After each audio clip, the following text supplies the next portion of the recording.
What's up, guys? Welcome back to the Footy Gods YouTube page.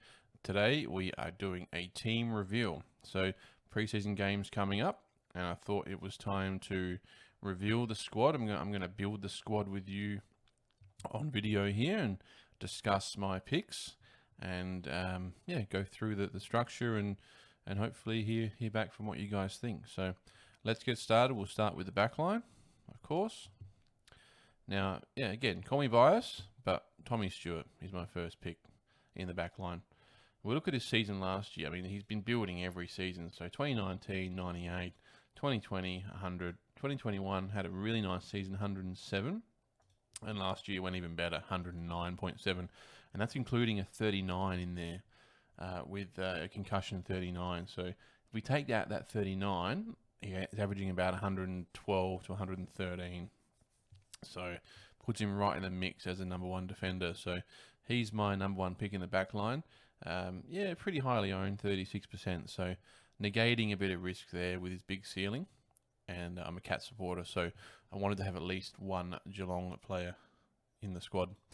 Next up, Nicky Dacos. So a bit of contention on this pick. Some people really love the pick. Some people hate it. Now, I love it. Because, I mean, look at his debut year. I mean, 91.3 in a debut year. We can expect some growth on that. So I'm expecting him to go anywhere between 98 to 102, 103. So that'll put him right in the mix as a top 6 to top 8 defender. And look at his ceiling. So he's playing midfield time as well.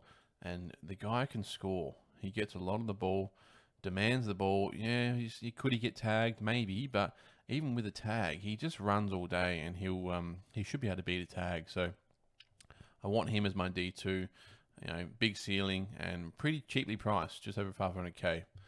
So D2. Elliot Yeo is my D3. Value pick, 337k.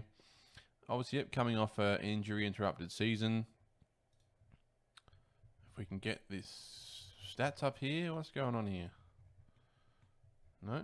I guess we're not getting any stats on Elliot Yeo. That's annoying. Okay. Well, let's do it this way. SuperCoach, fucking crap. Okay. So we know he can score. So 2017, 102 from 21 games. 2018, 108 basically from 22 games. And 2019, 107.6, 21 games. Since then, struggled with injury. Yep, we know that. But we know the pedigree's there.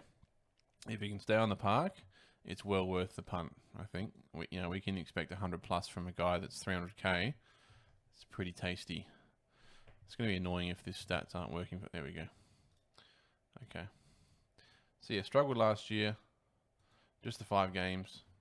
But we know he can score, and the price is right. 337k. He's got a great role, midfield / halfback. So lock him in your side. D4, this is where we start to get a bit more value. Nick Caulfield. So taking kick-ins by all accounts in the preseason games. We'll obviously have to watch him in the coming weeks, but he can score as well. So 2020 had a really nice season just in his third year. Just in his third year. So yep, 2020 went up to about 80 points a game. High score 128. So we know he can be pretty solid. And he can do a job for us in our D4 spot if he is obviously getting a game and looking good. Obviously one to monitor in the preseason. But again, these are all rookie price guys, so there's room to move with these guys. Ruben Ginbey, a lot of hype on him on the preseason. Really good junior numbers, playing halfback / some midfield time, swapping around with Elliot Yeo. So he's my D5, 171k. Lock him in there. Yep, and D6 we've gone Darcy Wilmot. So I was against the pick earlier on the field, but it does seem like he's locked into the best 22 at this stage with a wing role. And we know that he actually played pretty well in that role last season when he did play. Can we see it? Yeah, here we go. Games. We'll see. He played the finals. So 52, 61, 73. So pretty solid. Getting his 11, 12, 15 touches. Very solid. You know, if we can bank on that as our D6, you know, 60 to 70 points, that's great. Bench, you know, and these, you know, again, these guys can change, but for now, Charlie Constable sounds like he's got a bit of a roll off halfback for the Suns, so we'll keep an eye on him. And Lockie Cowan, pretty high draft pick for Carlton. Generally going to be taking over Zach Williams' role, it sounds like, potentially. So we'll, obviously, yeah, these can change, but for now he's sitting there. That's the defense. So yeah, you could say light on, but there's value here. So value on Dacos, huge value on Yo, and then we got the 3 sort of rookie price picks to make some coin for us. I have to watch these guys in the preseason, but they should be pretty well locked in. Okay, midfield. Bang, Rory Laird. Now, yeah, bit of a contentious pick, given his price tag, $704,000. But, I mean, just look at his performance last year. So, you know, first game back from injury, 93. That was his lowest score for the year. Really impressive. Really impressive. And, yeah, just so consistent. 120s, 130s every sort of week. So, I'm locking him in. Now, the main reason I'm locking him in and I'm really attracted to this pick is this right here. Only 13% of the comp own him. So, the number 1 player in the game from last year is basically a point of difference in our midfield. So, huge. If that number was higher, I may consider looking elsewhere, but that's just too juicy to ignore. Where almost 90% of the comp don't have him, and you know, we could get a leg up if he has a really nice start. If he goes 130, 140, 150, beautiful. Happy days. Next up, Clarence Oliver. So I've gone bang, 1-2. Dynamic duo. $699K, yeah, really pricey, but we know what he can deliver. The last 4 years, been 120. Well, last 3 years, sorry, been 120 plus. And just getting better and better. I mean, I spoke about this in our other video. If we include his final series from last year, he's averaging about 129. So that number isn't actually quite reflectant on what he can do. Huge ceiling, really consistent, locking him in. M3, Jack McRae, the pig himself. Again, bit of a pod. Only 15% of teams have him. Really attractive. If you give me a McRae versus Bontempelli, I'm going to take a McRae every day of the week. I'm sorry, but Bont's going to play a lot of forward. Yeah, he's a great player, but McRae is a pig. 115.2 last year. That was a down year. That was a down year for McRae. Look at the years before it. 128, 121, 123, 127. So he just keeps doing it. So I anticipate him to bounce back and have a majority midfield role next year. Oh, sorry, this year. And, yeah, go 120 plus. So he's my M3. M4.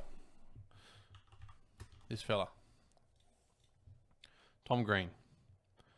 Now, going into his 4th year, we do generally see a breakout in the 3rd or 4th year. Had a really good year last year. So you could say there's a breakout year considering his best before that was 79. So he bumped it up to 97.1. But look at his start to the year. So pre-buy, he's averaging about 100. It was 111, 108. If you include the 77 against Brisbane. But his first 8 rounds, averaging 117. So huge numbers possible for Tom Green. Only going to get better. More opportunity. He'll be basically the number 1 inside guy at the Giants. And he can score. 164. The ceiling is there. I'm expecting a 180 plus score this year in there somewhere. So I don't want to miss out on that. So he is my M4. Obviously a breakout pick, but I think he can do it. Next up, Tom Mitchell. So, yeah, 27% of the comp own him. So pretty highly owned, but we know the pedigree of Tom Mitchell. New club. We'll be getting, set amounts of attendances. That's where he thrives around the ball. So, yeah, again, down year last year, 96. But before that, that was a bit of a down year too. In 2021, he averaged 117. 2020, 113. Obviously had the injury in 2019. 2018, Brownlow year, 129. Wow. And 2017, 118. So the guy can score. No problems at all. Priced at 96. So I'm expecting 110 from Tom Mitchell this year. That's why I'm expecting 110 from both of these guys. That's why I picked both of them. Okay, M6. No surprise here. Will Ashcroft. Actually, might be a surprise here because I've got no hopper. I'll explain why later. Will Ashcroft, M6. Really highly touted, playing really well in the preseason. Going to be a majority midfielder for the Lions. And yeah, generational pick. Lock him in your side, 200k. Who's next up? McLean. Toby McLean. So this is where I've gone maybe a little bit different to some people. And I'm putting McLean in my midfield. The reason being, I want some flexibility with his mid-forward status.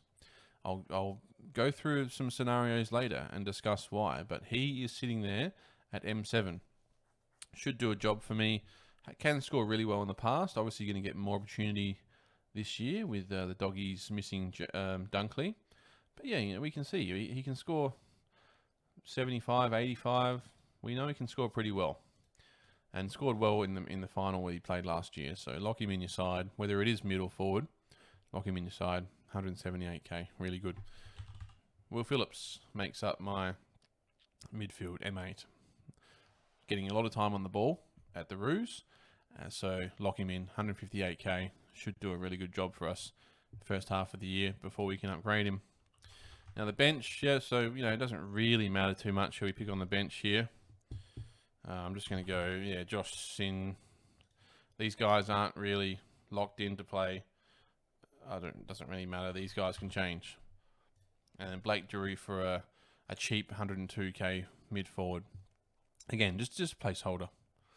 Just placeholder. Ruck line. So this is contentious. So a lot of people have Marshall. So I'm locking in Marshall.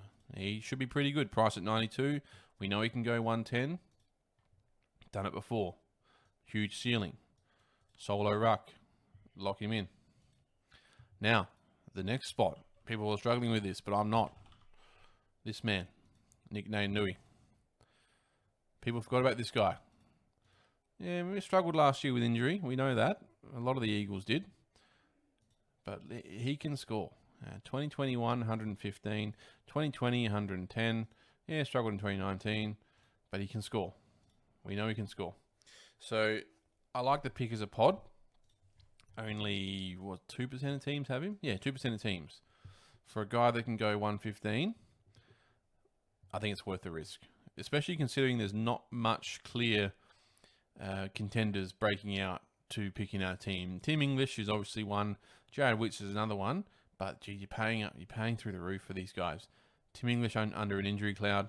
Jared Witts, can he do it again? And that's 109.9 was basically, I think, the absolute best you could expect from Jared Witts. And can he back it up? Yeah, probably. But 600k, I don't think it's worth it. So I'm finding some value in Nick Nui. I've also looked at Mark Blitzarves. He's another one that's something to think about as well. Nice little pod. Be playing midfield in the Geelong side. So he's another one that could chop and change between Nui depending on the form. Yep, Nick Madden, R3. So a nice little loophole. Onto the forward line. There we go. Josh Dunkley picks himself. Yeah, he's pricey, but he'd be the number one forward in the game. Look at his last sort of 5 or 6 years. 116.5 in 2019. High score of 202. Absolutely massive. So these are the sort of numbers. I mean, yeah, it's a Hail Mary to think he'll be scoring these numbers, but around the mark here. We know what he can do as a midfielder, so I'm expecting him to be around here this season. So you must have him. Avoid him at your peril. Had a really nice year last year, 108.3. So lock him in, please. Next up, Cogs. I'm going the Cogs. Now, it's a bit of, this is the one that I've sort of been really sort of umming and ahhing over because he really does affect my structure a lot. So this one could change by the time round 1 comes along. But I just think he's got the pedigree. We know he can score really well. He's got a massive ceiling. So majority midfielder at the Giants this year. No one else is going to go in there and take his place, I don't think. And the ceiling's there. So 207 in 2019 and 108.4 from 21 games in 2018. So he's got a ceiling of 150 plus. I don't want to miss it. And I'm locking him in. He's expensive, but I'm locking him in. F3, Connor Rosie. Really excited about this guy. So going into his 5th season. So again, another player who had a 4th year breakout. And he just needed the opportunity. So all he needed was time in the midfield. And this is what he can deliver. 162s, a couple of 150 pluses in there. 154, 153, and 162. So yeah, ideally he'd get a bit more consistent. You know, turn these 70s into 90s. You know, these sort of scores. And I expect that this year with more opportunity in the midfield. Travis Boak's going to make way, playing a lot more forward. Connor Rosie should almost be the #1 midfielder at the Power this year. Looking really good in the preseason. So lock him in. Really nicely priced as well. F4. This man, Ben Cunnington. Again, a bit of a pod. Only 10% of teams own him. 419k. Plenty of meat on the bone there. He's priced at 76. So we'll go through his career. 2021. So not that long ago, guys. 108.7. High score 145. So he can score really well. 2019. 102 from every game. You know, even on his down years, he's scoring 90 pluses. So I think there's plenty of upside in this pick. Obviously coming off not much footy last year, but we've seen what effect cancer has on footy players. There's an inspirational story. I think he'll get up and have a really nice year playing majority midfield. He's almost the #1 midfielder at the Roos still. I know Simpkin and LDU and these guys are coming through. So yeah, he might play a bit more forward than previous, but even so, I think he can score 95 plus with some time up forward. He'll be playing majority midfield, but even if he's up forward a little bit, 95 plus to be expected, and a lot of meat on the bone with his price. So potentially a top 6 forward at 400k, 419k. It's a no-brainer for me. F6, Benny King. So again, these guys can change their rookie prices. So you know, it could be a Peddler, could be a Josh Bruce, whatever, but it could change. But right now, I'm going Ben King, 176k. Obviously, a lock in the best 22. Not going to be scoring, you know, hundreds every week, but he will. He will score a few hundreds. So we know he can score hundreds. Done it a few times. A couple of 100+ scores in there from 2021. And yeah, sure, you're probably going to cop an 11 or a 20 in there sometimes as well. So if we can loophole him with someone on the bench, that'd be nice. F6, Matthias Philippou. So #1 pick from SA this year, or first South Australian picked in the draft, I should say. Scores really well in his junior years and played some seniors last year as well and scored decently. So he played 8 or 10 games in the seniors last year and didn't embarrass himself. So I expect him to debut early and be a solid scorer. You know, 50s, not going to score massively, but should score solidly with a half forward, you know, outside sort of role at F6. Again, these guys can change, but we'll wait and see. So that's the majority of the side. So we're just going to go Fergus Green on the bench, and I've just got Owen Davey sitting on the bench as well. Mid forward, give him that flexibility on the bench. So that's the squad, guys. What do we think? I've gone pretty deep in the midfield, 5 big dogs, found some value in the back line. I've avoided Hopper for now. It doesn't fit my structure because, like I said, I want Toby McLean to be in my midfield so I can swap him out for any one of these guys if I have to. You know, so let's say a Connor Rosie goes down. Okay, well, I can put McLean in the midfield and I can all of a sudden get Rosie up to a premium mid. Rather than being locked into having to get a forward, I can go, oh, all right, well, I've got the flexibility here. Swap McLean out into the forward line, and now all of a sudden I can go Rosie to 500k plus players. So give me that flexibility. Really important. Again, I'm da-da about it, but I think that's the way to go for me. Give them that flexibility with a forward in the midfield. So no Hopper. I know it's contentious, but I'm pretty happy with the balance of this side. So let me know what you think, guys. Am I too light on defense? I think I've got enough points on the board up top here to be able to chase value in the bottom line. And again, I've gone for big dogs in the forward line, big dogs in the mid, and then the cash cows. And this guy, I reckon, could do a really good job for me as a pod in my ruck line, especially with how much the ruck line is up in the air this year. So let me know what you think. Give me a rating. Who have I missed out on? Who should go? Have I got it right? Have I got it wrong? Leave your comments below. Thanks, guys. We'll see you in the next one.